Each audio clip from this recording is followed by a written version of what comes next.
Thank you all. Witnesses, thank you for that indulgence. We have for this morning, the first hour this morning, Laura Tribe, Executive Director of OpenMedia, and from the International Civil Liberties Monitoring Group, Timothy McSorley. And you each have 10 minutes for your initial presentations. So, Ms. Tribe. Good morning. My name is Laura Tribe, and I am the Executive Director of OpenMedia, a community-based organization committed to keeping the Internet open, affordable, and surveillance-free. I'm here today with Tim McSorley of the International Civil Liberties Monitoring Group, who were unfortunately not invited by the committee to testify in these proceedings, but whose contributions OpenMedia believes to be critical for an informed discussion of Bill C-59. OpenMedia's work on privacy and digital security dates back to Bills C-13 and C-30, but more recently focused on the serious security violations introduced in the previous government's Bill C-51. The OpenMedia community's lengthy efforts on these issues include producing Canada's privacy plan, a positive vision for the future of privacy in Canada, crowdsourced from over 125,000 contributors. Over 300,000 people speaking up against Bill C-51. 2 national days of action against Bill C-51, organized in partnership with organizations across the country. Over 15,000 citizen comments submitted to the government's national security consultation, and over 6,000 submissions to this committee's written consultation on Bill C-59.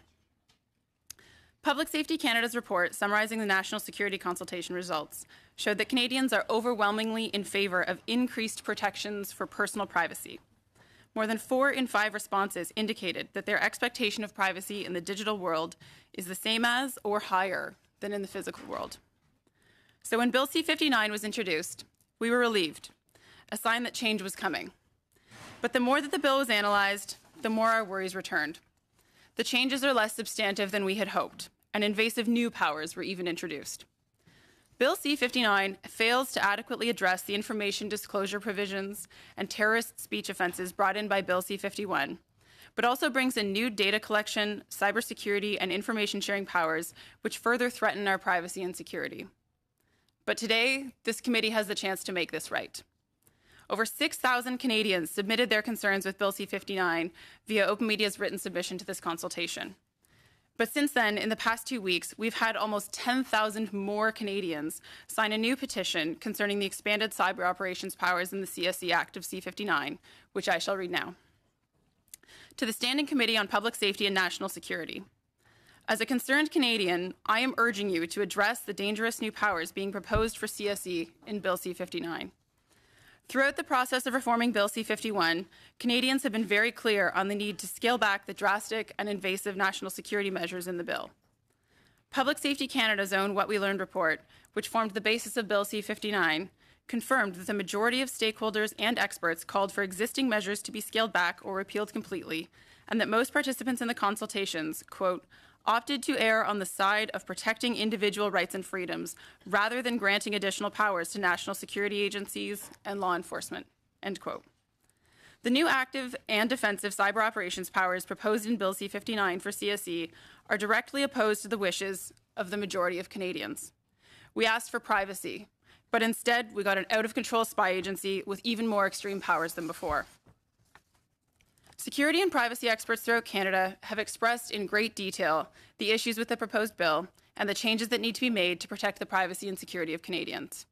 Experts have warned of the consequences of granting powers like these, powers that would be all the more dangerous given the lack of adequate oversight included in the bill. I would like to point you to the Analysis Communications Security Establishment Act and related provisions in Bill C-59 report produced by the Citizen Lab and the Canadian Internet Policy and Public Interest Clinic, CIPIC. The recommendations laid out in this report should be adopted by the SECU committee. In a world and time where digital technologies are being used by so many to threaten our digital safety, we need our government to be helping make the world better, not actively undermining our security. Signed, 9,633 Canadians as of this morning. On behalf of these signatories, plus the over 300,000 concerned with Bill C-51 and the other concerned civil society groups who have been unable to join these proceedings themselves, we respectfully ask that you make things right. We are asking you, our elected representatives, to stand up for our privacy and continue the work of repealing Bill C-51. Digital security is critical to Canada's infrastructure, economy, and future. Please do not compromise this in the name of fear or following other countries' bad practices to lead us in a race to the bottom. We need to be stronger than that. Thank you. Thank you. Mr. McSorley, with the balance of the 10 minutes. Thank you. I'm very glad to be able to present today on behalf of the International Civil Liberties Monitoring Group and our 45 member organizations. I'd like to thank OpenMedia for inviting us to join them today. I'd like to touch on three main points. First, review and oversight. Second, some of the changes to the Canadian Security and Intelligence Service Act. And third, the no-fly list. Regarding oversight and review, the ICLMG greatly welcomes the creation of the National Security and Intelligence Review Agency, as well as the Intelligence Commissioner. However, we believe there are important ways both bodies could be strengthened. We hope the committee and government takes this opportunity to ensure both the NSIRA and the Intelligence Commissioner have the powers and resources they need to carry out their important work. Others have given feedback regarding the Intelligence Commissioner, which we largely support, so I will focus on the NSIRA. The ICLMG has long supported an overarching review mechanism as a way to ensure Canadians' rights are not violated and to monitor the effectiveness of Canada's national security activities. C-59 does away with the silos that have restricted the various review agencies' work, which alone is a major improvement. I would highlight three issues, though, that we think that the committee should examine regarding strengthening the NSIRA, though. First, to ensure independence, we suggest the NSIRA members be appointed via vote in Parliament and not through Governor and Council. Second, the complaints mechanism in the NSIRA Act should apply not just to the RCMP, CSIS, the CSE, and to security clearances, but be expanded to include at a minimum the national security activities of the CBSA, as well as Global Affairs Canada. Although ideally the complaints mechanism would actually include all federal national security-related activities. Third, CERC has faced important criticism over the lack of transparency in its complaints system. There's in fact an ongoing lawsuit over this issue. We have also raised concerns about CERC's inability to make binding recommendations. The NSIRA Act would transpose these problems onto the new agency. We urge the committee to take this opportunity to improve on the CERC model and ensure we have a strong, effective, overarching review body. Next, regarding changes to the CSIS Act. CSIS's threat reduction powers were introduced with Bill C-51 and heavily criticized at the time. Bill C-59 attempts to solve some of these issues by restricting the powers to a set list of activities. However, we must reiterate in the strongest possible terms our opposition to granting intelligence agency, which operates in secret, powers akin to those of law enforcement. My time does not allow me to go into all our specific concerns, but at the heart of this is that CSIS's creation was meant to separate intelligence activities from law enforcement, and we continue to have the same concerns from that time today. Even in cases that require a warrant, we believe that a non-adversarial system will not ensure the protection of a target's civil liberties. We do not believe that this is an issue of if the system will violate an individual's rights, but when. We are also concerned by new powers granting CSIS agents immunity for acts or omissions that would otherwise constitute an offense. The Canadian Bar Association, among others, raised serious concerns when these powers were granted to law enforcement officers, calling it antithetical to the rule of law. We believe this even more so when such powers are granted to intelligence agents operating in secret, and that this section should be removed from Bill C-59. And finally, regarding the Secure Air Travel Act and the no-fly list. We support the tremendous efforts by the no-fly list kids and other groups to bring about a redress system. However, we believe the government must go further and address the more fundamental problems with the no-fly list regime. Bill C-59 does not address the due process issues that have been raised since 2007. We cannot condone a system that is used to restrict an individual's travel and to place them on what amounts to a terrorist watch list, but that does not allow them full access to the information against them in order to mount a full and adequate defense. We have also yet to be shown that it improves upon criminal code provisions already in place that can be used to restrict the activities of an individual suspected of planning a crime. While we appreciate potential solutions put forward by others, such as introducing a special advocate system into the appeal process, we do not believe it is sufficient to restore due process. We maintain our fundamental opposition and call for the repeal of the no-fly list regime. For more on our positions, we sent a brief into the committee that I believe was circulated yesterday, so I'd be happy to also take any questions or follow up with that with any members following the meeting. Thank you. And Thank you, both of you, for your submissions. Ms. Damoff, 7 minutes, please. Thank you, Chair, and thank you to the witnesses for coming forward today. It's nice to see you again at the committee. We've had a fair bit of testimony, and I've asked witnesses about the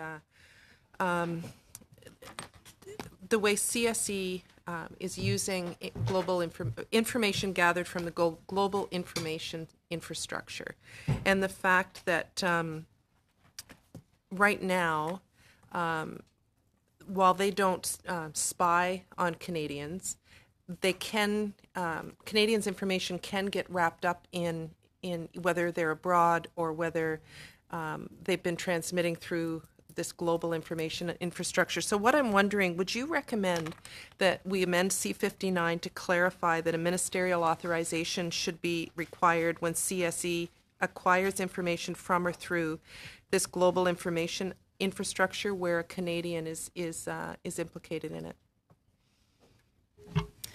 Thank you. I would say, as a starting point, yes. I think that's critical to have additional authorization required for that type of information collection. I think that there are a lot of concerns about, in particular, the collection of CSE around how that impacts Canadians and how their information is actually collected. You don't show a passport when you browse the internet. And it's really hard to justify who is or isn't a Canadian. And I don't hold that against the intelligence agencies. It's difficult to know that information. But I think a lot of the provisions in the CSE Act are being hedged in, but don't worry, this won't impact Canadians. And that's hard to guarantee. And I think that even further, a lot of the, beyond just the information collection, but a lot of the disruption powers can also impact Canadians. And I think that's where, having that additional authorization is important. But I think using the idea that it won't target Canadians is a little bit misleading, because even if they're not targeted, they will inevitably be affected by the way that the internet is set up and the way that it works. And I think, just as a comment, I think we freely give information over the internet without giving thought to where it could end up. Far more freely than we would if we were filling out a paper form or speaking to someone, right? We just enter that information and then it's out there. Mr. McSorley, what are your thoughts on that? We would largely agree with what Ms. Tribe just said.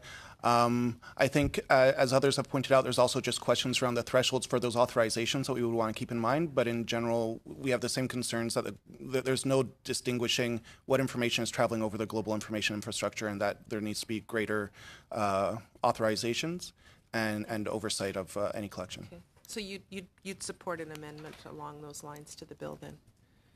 Okay. We've also heard from organizations about reporting, and I'm just wondering if you think that public and civil society would benefit if the Information Commissioner be mandated to produce an annual public report about the activities of the bodies it oversees, and should CSIS produce an annual public report? We believe that both would be helpful. We believe, as we submit in our brief, that there's other steps that we think need to be taken to ensure transparency and accountability, but that the fact that the Intelligence Commissioner currently isn't required to submit an annual report is to us a large oversight, and that it should be included, especially because it is currently part of the CSEC Commissioner's, the CSE Commissioner's role.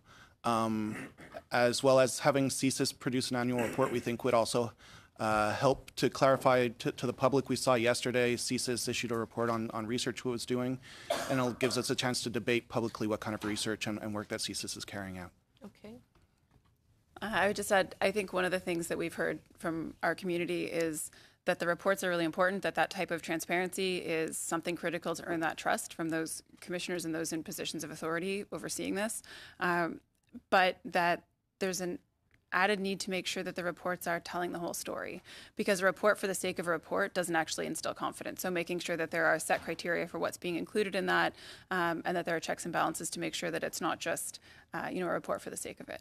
And I think that's a concern that we've heard from our community, and I don't have a specific recommendation for how to ensure that, but I feel it's important to pass along that the report itself won't necessarily gain the trust if it doesn't come with the ensured transparency around it as well. Well, and I think we do have the new Committee of Parliamentarians, so that if there was something, I think the idea is for security reasons, you can't put everything into a public report, but hopefully if there was something in there that flagged an issue, that committee of parliamentarians could delve into it more fully because they do have the ability to do so. So I've got 2 minutes left. Right now, there's no threshold on the retention of personal information within SCISA. And so I'm wondering if you think we should have two parts to this. An amendment to introduce a necessity threshold for the retention of personal information, as well as a destruction obligation for personal information that does not meet the necessity threshold. And if you think that would increase privacy and transparency and privacy. Yes, please.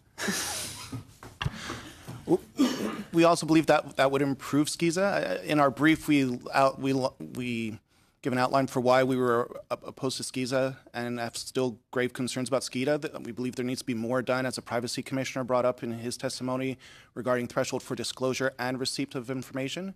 And fundamentally, as others have pointed out, we find it's a complex law. Even some of the security officials have said that they're worried it could bring in red tape. We believe that the goal of the law, of the act, is to ensure that there's a legal framework for private information being shared and used for national security purposes. And we would actually urge that the committee and the government reconsider having an act like SCISA that changes the definition of threat to national security and is a very complex law, and instead focus on bringing in something much simpler that would simply set out the threshold for when information can be shared for national security purposes. And that would answer a lot of the questions that have been raised. But that changing SCISA to SCIDA and how it's framed right now won't go far enough. Okay, thank you. Mr. Baluz. Thank you. Thank you, Mr. Chairman, and welcome to our witnesses. Ms. Tribe, one of the most recent meetings that we've held in public, we had a major expert in international security who said that there were approximately 200,000 Chinese who were working actively on cyber operations. The expert mentioned that China was really a threat to Canada. So knowing that there are real threats, do you still feel it is a reasonable argument to say that the CSE should not have defensive capabilities? I believe that there are a lot of very real threats to this country, and a lot of them are cyber threats. I think the concern that we are hearing from our community is that this really is a cyber arms race to try and figure out who can build the biggest tools and the most destructive tools the fastest. And so what we are looking for is to increase our security, to build up our protections, to make sure that we are safe from those type of threats without building the vulnerabilities and the tools that can be actively captured and misused by other governments or other malicious actors who are trying to build those tools themselves. And as much as we would love to believe that if Canada builds these tools, we can keep them safe, we have seen that's not the case. I'm sure the NSA felt the same way about a lot of the tools that they have built, and we've seen those misused. We've seen them sit on exploitations that they have used and vulnerabilities that then ended up taking down the UK's National Health Service. And these are the kind of exploitations that we're looking to have Canada proactively prevent, to step in to actually increase our security, to build those protections and tools to keep us safe. And while in the short term it might seem easy, or sorry, I shouldn't say that. I don't think any of this seems easy, but it might seem more simple to try and build the tools to take down the opposition before they get to us. I think that in the end, it creates additional tools that we don't actually want to be out there. It just perpetuates that environment with those malicious actors on the other side that we're fearing, and perpetuates a culture of fear. So I think there are a lot of proactive digital security tools that we can build ourselves to keep us safe. I think that there are a lot of abilities that CSE already has, but I believe that the active cyber operations, particularly the ones geared at deploying tools abroad, pose a large security risk for Canada in the way that they could be exploited. I find it a little hard to understand where you're going with all this. Canada, basically, is not a country that wants to be aggressive toward other countries, but we have to protect ourselves. In your written brief, you're saying that we're giving too much power to the CSE, but we have to be prepared to defend our institutions, our systems. You are putting the emphasis on increasing our capability to take offensive operations abroad. Yes, there is an escalation, and we need the means to protect ourselves.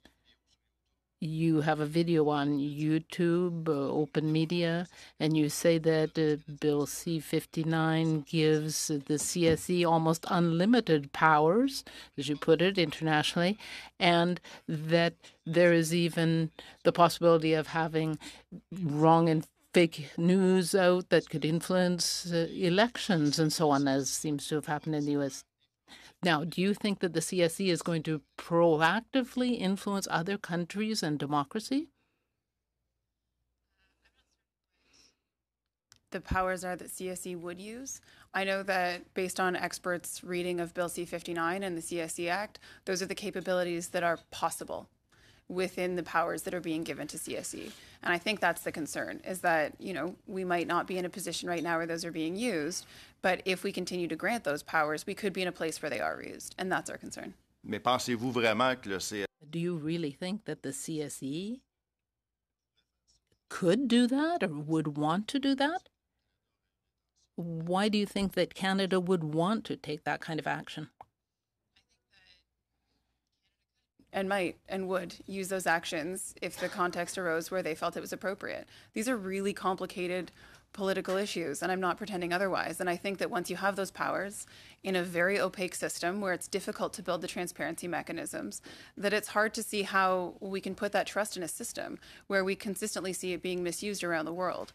And so our concern is not that we immediately think that the current government is about to deploy all of these weapons. It's that we're building the powers without any justification to prove that we need them. And that's our concern. OK. D'un autre côté... Okay. Now, you talk about Canada's influence coming from the government of Canada, but on your website you talk about the need for a call to action and the actions to take and how to do this. So you're asking for the CSE to not have certain powers to take action abroad, but you are calling on people to intervene in the U.S. So it seems to me that your group is promoting the interference that you think that CSE should not have the ability to do. About our campaigns that we run in the United States. We have a community of supporters of almost 200,000 people within the United States that are active in their own government's activities. And so it is those supporters. Donc, vous faites des influences quand même. Vous êtes... So you are based in Canada, but you are trying to influence things in the United States. So that's a kind of influence that you're trying to have abroad, but you are asking the Canadian government to put less resources into protecting Canadian security. Media has the same power or influence as the Canadian government. Merci. Although Il reste que c'est quand même une I position. appreciate that. Merci. Merci. Thank you. Please, and possibly you'll want to respond after Mr. Dubé's questions. 7 minutes, Mr. Dubé. Thank you. I think we've confused citizen activism with state surveillance, but anyhow, that's a whole other discussion. I just wanted to ask about this notion that's in the bill about publicly available information. When the Canadian Bar Association was here, there was a discussion about how there isn't really any kind of jurisprudence or legal definition in Canadian law about what publicly available information is. And I think a lot of people have kind of assumed, perhaps wrongly, that that means basically if I Google something right now that's publicly available information. And what was brought up by some witnesses was it could mean information being sold for advertising purposes by social media or search engines like Google. And it could perhaps even go further than that. And I know you at OpenMedia, you've been very active on some of these sort of for lack of a better term, digital clauses in trade agreements and things like that, which arguably, from this very broad discussion that's happened over publicly available information, could potentially be what that means, right? When companies start being able to freely exchange information cross borders in that way. So I'm just wondering, first of all, what you think of it means, publicly available information, and second of all, why that would be concerning in the context of what's being presented here, both with the data sets for CSIS, but also with the capabilities of CSC. Thank you. I think one of our concerns is that it's unclear what publicly available means. And I think that that's really one of our biggest concerns we would love to have addressed through the amendments in C-59, is really being clear on exactly what these things do or don't mean and aren't left to law enforcement to interpret it themselves. With publicly available information, unless it explicitly says that people are not allowed to purchase commercially available information, to purchase huge data sets, then as far as we're concerned, that's still a possibility and a real concern for us. So we would put forward that that is a problem on the ability to Google everything and start recording all of those data sets. Collecting that mass amount of information in general is of concern. Additionally, proactively purchasing and growing those data sets without any direct targets, without any clear suspicion or motivation is really concerning. As citizens who are trying to live our lives, who are feeling like we are victims or targets or suspicious actors in our own state. And the ability to engage as a citizen is really hard to do without putting a lot of information on the internet right now. Mm-hmm. And so feeling like anything you put out there is now also being proactively collected and stored by your own government is quite terrifying. We would share those concerns, and I would also like to highlight that publicly available information is both in regards to the CSC as well as CSIS in new data sets collection. And so any concern regarding the CSC's collection of publicly available information, we believe is reflected also in the new powers that will be granted to CSIS. And we share OpenMedia's concerns that it needs to be further defined. It needs to follow the same authorization process as other information that will be collected, either through data sets for CSIS or through authorizations with the CSC. Mm-hmm.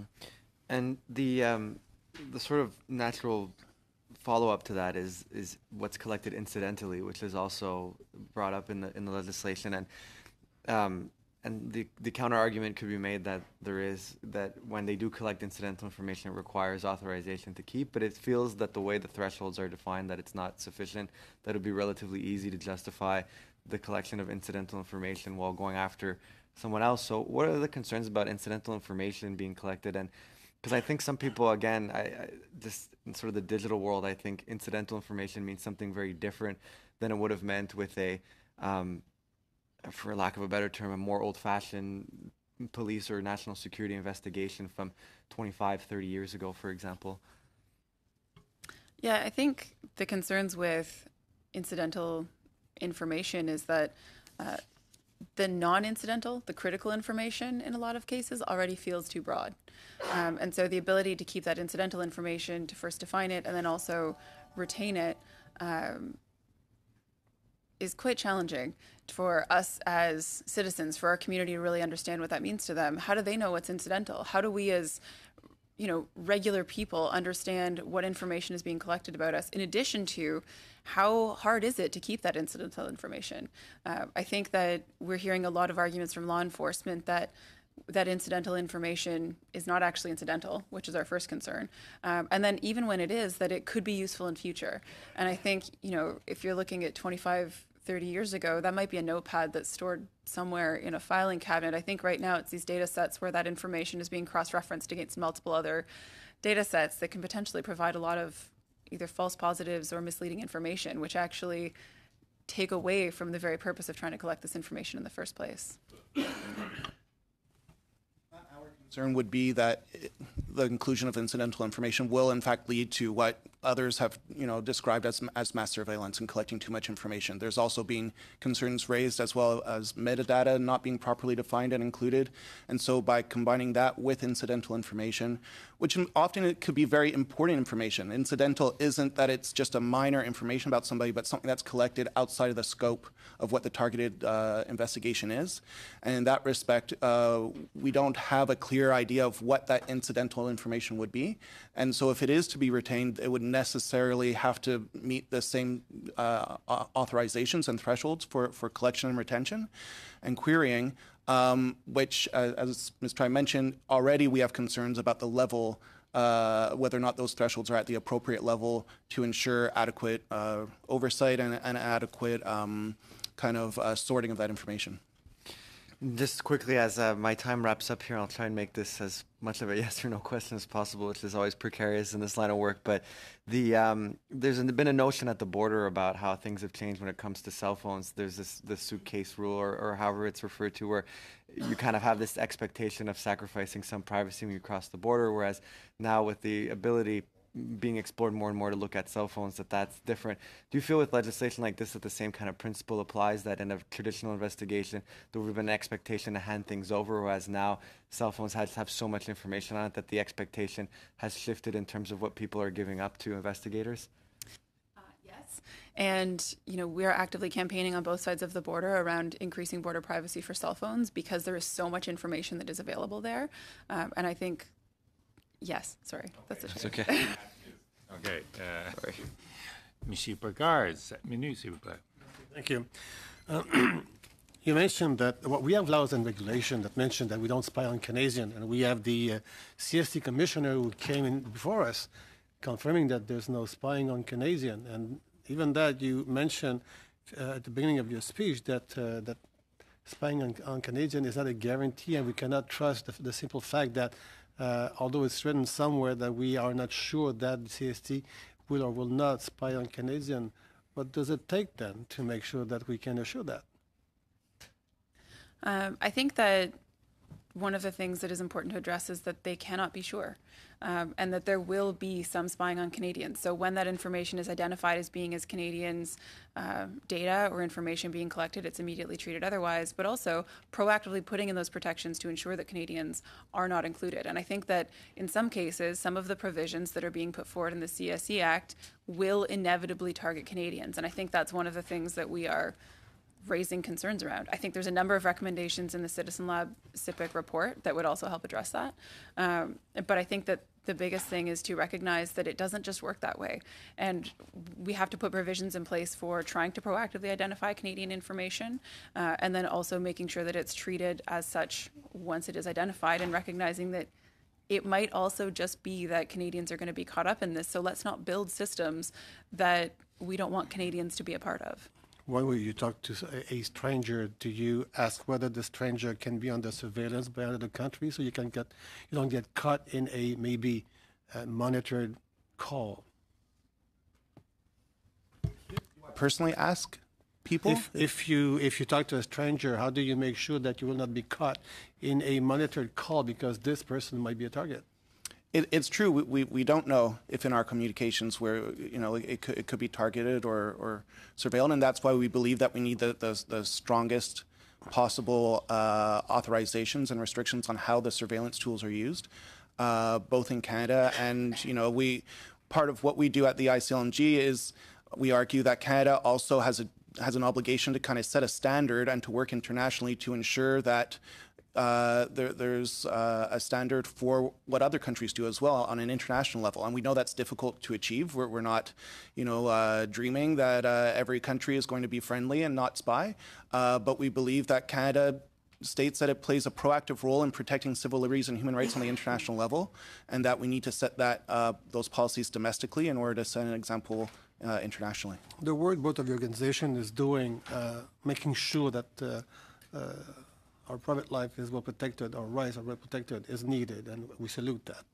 I had the privilege of leading more than a dozen of consultation on C-59 the first year I was here, and people were very loud on both sides of the fence, those who want to have a bit of protection and those who they accept the fact that we need to maybe compromise, if the word works, compromise part of our privacy in order to make sure that we are safe.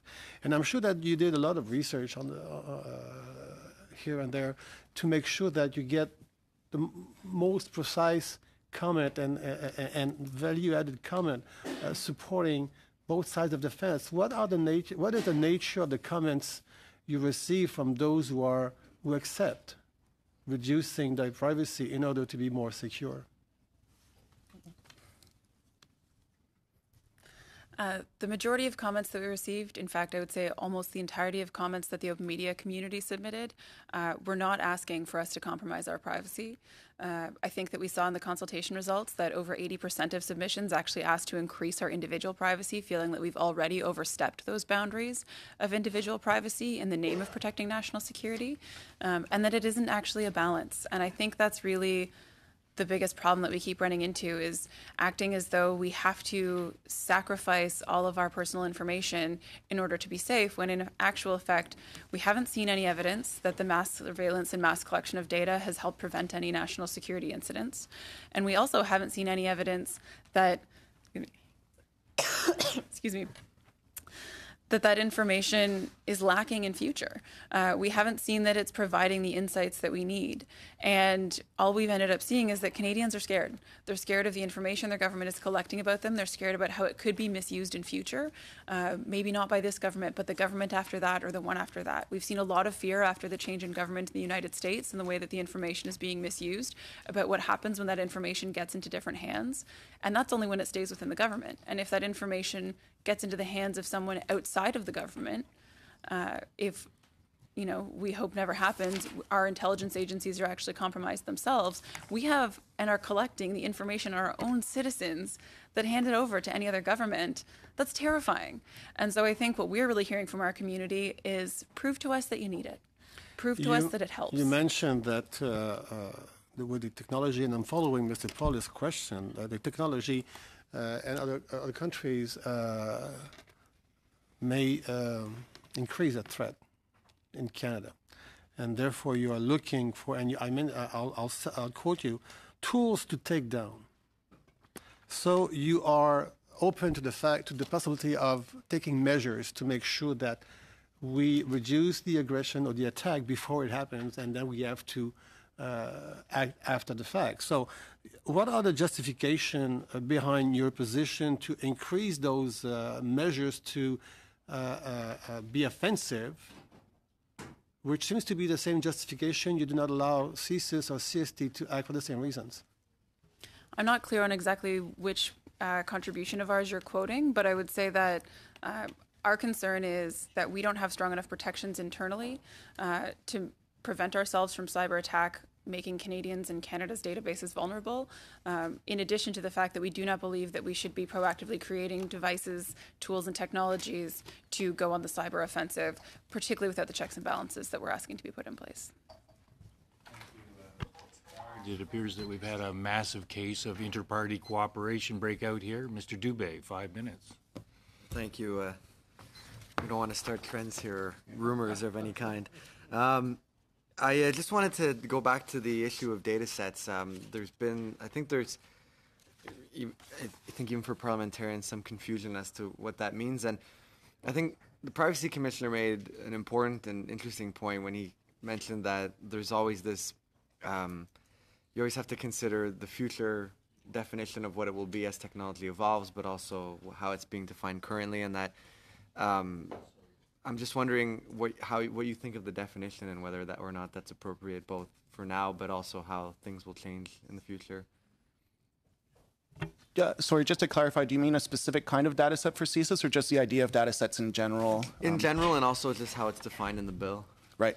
So our concern is that without allowing for the definition of what data sets are on a yearly basis, it is concerning. We believe there should be more clarity as to what those data sets could and should be. As well, we're worried, as others have pointed out, that throughout the process of collecting those data sets, that there's a changing threshold in terms of what can be collected, what can be retained, and then what can be queried. And that rather than allowing for so much information to be collected at the beginning and then narrowing it as we go, that there should be strong requirements from the very beginning in terms of what information can go into those data sets. And of course, as we've already mentioned, the fact that publicly available information could form a kind of data set is a concern. There's also concern that at the very tail end of CSIS data sets, that information collected for Canadian data sets can be accessed on a lower threshold for foreign surveillance purposes is concerning, and that information collected by CSIS for foreign purposes can be collected, albeit at a higher threshold, from those data sets for domestic intelligence purposes. And so we believe that to fix that problem, that we need stronger authorization and stronger thresholds from the beginning. As we've mentioned, an increase in the transparency and the powers of the Intelligence Commissioner to verify those data sets and those authorizations. I would just add that I think the shifting definition of data sets, the different interpretations of data sets, comes back to the bigger question, which we keep revisiting, which is if it's difficult for the government to understand it, it's really difficult for citizens to understand what it means. And I think that ultimately, to give this much power to governments to collect this information, to our law enforcement agencies to gather and use this information, requires a large level of public trust. And when the definitions keep changing and when it seems very vague or hard for parliamentary committees to understand and nail down, it's really hard for our community to understand what it means and what's included in it. And so any clarity that can be provided on that would be much appreciated. Great, thank you. I just want to shift gears a bit and go to the position of the Intelligence Commissioner.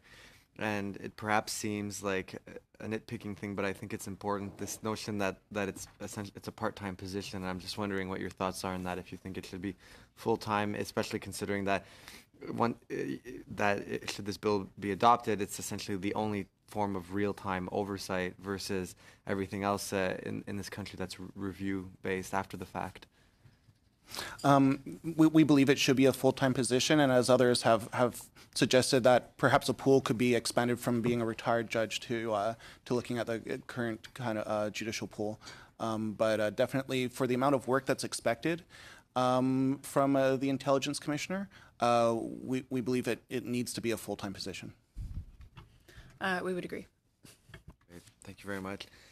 And well, just with the last minute that's left, when it comes to information sharing, how concerned are we about the essentially what we're just seeing as just cosmetic changes in this bill from what was brought in by the former Bill C-59? I know you mentioned it in your comments, and I don't really have time to get into some of the details I was going to ask about, but just perhaps if we could reiterate those concerns with the 30 seconds that are probably left. 30 seconds, okay. I think we have definitely have big concerns about the Information Sharing Act not really being revised or overhauled in the way that we had hoped for C-51.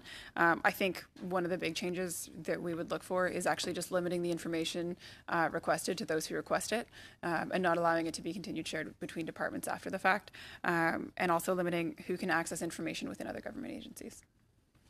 Thank you, Mr. Dubé. Ms. DeBruzen, 5 minutes, please. Thank you. I actually want to pick up on where you left off about where you see it going with information sharing, because in your opening statement, Mr. McSorley, you were talking about how you would like to see a simplified version. And when I'm looking at this, I'm mindful also of the Air India recommendations that pointed out that there were very strong problems with the system of not sharing information, and that led to 280 Canadians losing their lives. So mindful of that as a background, and that mindful of some of the concerns that you raise as well. What would you see as a simplified version? If you had us doing the rewrite, what would you want to see? It's difficult to say precisely legally what it should say, but what I would say is that... Unfortunately, that's where we're at. I realize that, yeah. But we believe that it should be based on principles of information, what's defined under the Privacy Act, and so that information that is private for Canadians, if it is to be shared for national security purposes, that meets the threshold of necessity. And that there's clear, as is laid out already in SKIDA, that there's clear record keeping as to what information is being shared, but that there needs to be a necessity threshold. So I want to stop you there. So you said, but that is in the SKIDA then? The record keeping, and we believe that should be continued because it's obviously important to have records, but that it should be at a necessity level. That to us, we're baffled that the expanded definition of a threat to national security is continued with SCEDA. We believe that should be removed and that we follow what's in the CSIS Act in terms of the definition of a threat to Canada's national security. And off the top of my head, I think that those would answer a lot of our concerns. But in general, what we see right now with the question of the different levels of threshold, the expanded definition of what constitutes a threat that undermines Canada's national security raises serious concerns for us. And I don't believe rolling that back would undermine what came out of the Air India inquiry, because clearly we need to be sharing the information between government agencies. So I'm just looking at the sections because we are at this point looking at the legal wording in this bill.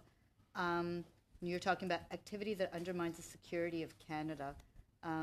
One section that has received some comment from, I believe it's Professor Work-and-Force, is the conduct that takes place in Canada and that undermines the security of another state. Mm-hmm. Is that where your concern is? That's one of the concerns. We're also concerned regarding the inclusion of critical infrastructure as being a threat to Canada's national security.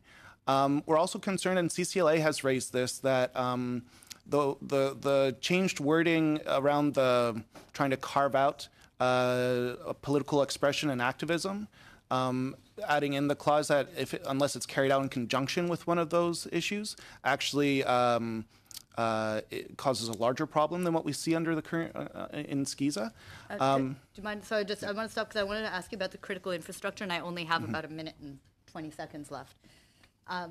So you're talking about it's at the request. It has to be there has to be a consent on the critical infrastructure piece in this legislation. So, for example, if you had hospitals or something, and I believe we had some evidence that is in fact one big area to be worried or to be concerned about. What's your concern about that, about the critical infrastructure? Right. So our concern isn't regarding the access to of CSE's powers to be able to help support and improve the critical infrastructure. It's regarding the information sharing that could be triggered by a threat to critical infrastructure. And so in combination, for example, we see opposition right now to pipelines being built across Canada. We've seen in the past Indigenous actions where a train line is blocked or a protest, causes disruptions. We're concerned that the current way that SCEDA and eventually SCEDA will be worded would continue to pose a threat to legitimate dissent and protest actions in Canada by including critical infrastructure as it's currently defined. I think I'm out of time. Thank you very much. Ms. DeBruzen, Mr. Dubé, 5 minutes, please. Yeah, I just want to go back to the information sharing issue again, just because there was a report in La Presse a few weeks ago where they talked about this RCMP operation where they essentially collect information from the DEA on Canadians, and then that circumvents the warrant system and all the other legal and accountability measures that would be in place normally for that type of thing. So I'm just wondering in this context, where departments are exchanging information. So if you're working with Five Eyes allies, let's say, and then the RCMP is taking that kind of action, and then that information can then be shared between departments. I just want to elaborate on this notion beyond even the legislation, this ecosystem almost that exists where I think people are underestimating that it seems on the surface to make sense that, hey, Canadian Department A should share information with Canadian Department B, but just how it goes beyond that, and just maybe hear some of your thoughts on that. Yeah, thank you. One of our concerns beyond just inter-Canadian department information sharing really is how does that feed into the Five Eyes network and all of the different agencies within that. And I think the DEA providing information to the RCMP is a great example of that. I think one of the big concerns we have is we actually don't know and don't have information that says how many information sharing agreements Canada has. We don't know who they're with. We don't know what all of them are. So we don't know when we give our information over to the Canadian government or it's being collected where it could end up. And conversely, we don't know when we take part in other countries how that information could end up back in Canada. And I think one of the concerns that we really have and that our community continues to express is feeling like no matter what information it is, eventually anyone can get it within the Five Eyes agencies, within any of their related countries' departments, that once it's in a data set, it is in everyone's. And there's a lot of concerns around that when it comes to accurate record keeping, to how that data can be misused, which I think Mahararar is a great example of that, and really been used to demonstrate some of the more extreme consequences of that. But it also comes to simple things like no-fly lists. It comes to all kinds of things where simple mistaken identities from a different agency outside of the Canadian government can give us a total spiral of how our information is handled domestically, and vice versa. And so I think that's where really outlining who can share what information with who and what those information sharing agreements are would go a really long way. Ms. Tribe summarized our concerns really well. I think I just add one of the recommendations that we're making is that, especially for the CSE Act and for CSIS, that there be proactive rules put in place around the disclosure of foreign intelligence sharing, as well as around SCISA and SCIDA, that we have clear definitions around what foreign information sharing is taking place and how it can take place. And keeping in mind that, as Ms. Tribe said, we don't know where that information could eventually end up. And something that's come up a few times, and the minister has evoked interest in this, but nothing has really come of it yet. Do you both believe that there should be an oversight and complaints mechanism specifically for CBSA, which is arguably, or not arguably, which is currently the only body dealing with national security that currently doesn't have that kind of thing in place? Yes, but I think Tim might have more to say on that one. Sure. We believe there needs to be, on its own, an independent review body for CBSA. As I mentioned, we believe that CBSA should be added into the complaints mechanism for the NSIRA regarding its regarding its national security activities, but that there's so much that CBSA does that isn't specific to national security, and the fact that it is an evolving and changing definition, that there needs to be a review agency for CBSA on its own. So just on that, with the minute I have left, because there's a sense that national security, arguably CBSA, everything they do could be considered national security because it involves the flow at the border. So is there any concern that definition is not tight enough, even for the work that currently existing bodies like SECU do, for example, when they have to follow the breadcrumbs leading to CBSA? Well, I think that because national security can be viewed large, in fact, by including CBSA in the complaints mechanism, it would actually open up NSIRA to really be able to dig into what's happening at the CBSA. So in this case, it actually, they'll be able to go further. But at the same time, we need to clarity on what constitutes national security, so that on the other side, it can't in private be shrunk down to saying that national security is only when somebody is flagged on a no-fly list or something like that, and that everything else, for example, refugees and issues like that, aren't considered. Okay, thank you. Merci, Monsieur Dubé. Monsieur. Thank you, Mr. Dubé. We have now a colleague for 5 minutes. Almost 20 years ago, Steve Anderson, the founder of OpenMedia, was my roommate at Western University. So please say hello. In any case, I want to actually begin with Ms. Tribe, if I could, and follow up on some of the questioning that we've heard about with respect to CSE. This committee has heard a great deal of testimony on the threats to Canada's critical infrastructure, our hydroelectrical system, nuclear energy, the banking system, and in particular healthcare, the health information, I should say, that exists and could be under threat. I take what you say about CSE seriously, although I disagree, because I think we have to have an offensive capability that can protect that critical infrastructure. But from your perspective, I'd like to understand how you would, and it's not a loaded question, I'm actually sincere in asking it, how would you advise this Canadian government, any Canadian government, to guard itself from what are very real threats in the cyber network that exist? I think our biggest cybersphere, the cyber arena. I think the biggest concerns that we have are that there aren't checks and balances in place in the way that the CSE Act is currently worded.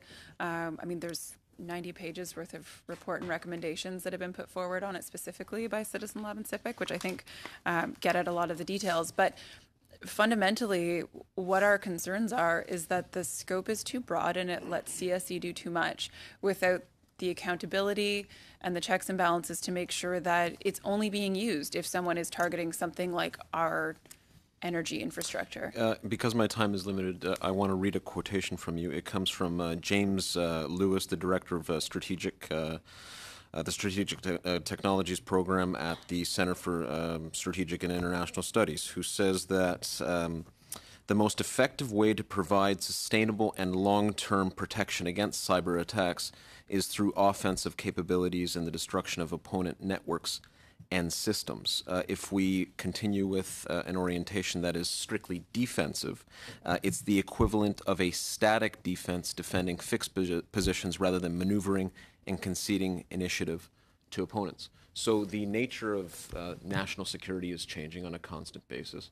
Our Five Eyes allies have the ability to carry out an offensive cyber approach.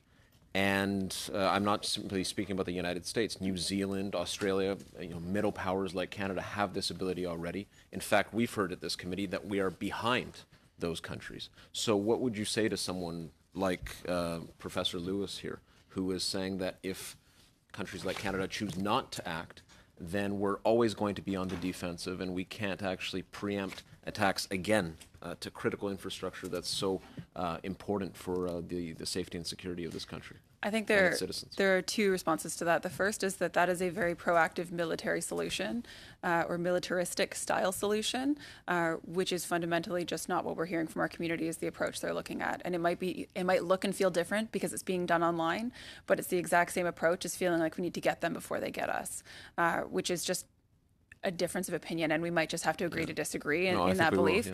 I think that the idea that we need to keep up with everyone else is really what's gotten us here in the first place. And I think that's the challenge that we're facing. And I don't think that just because other countries are doing it means that we have to. And I think that CSE already has an immense number of powers around hacking and disruption as it is that we are looking to ensure have transparency and oversight around. So if your banking data was to suddenly be hacked and in fact disappear, if the vital health information that exists that doctors need to access was to disappear, if all our electrical system was to suddenly collapse, what would you say to that? Because if we're simply on the defensive and not acting against threats, in an offensive way, I think the security of the country really would be compromised. Like, do you see that point?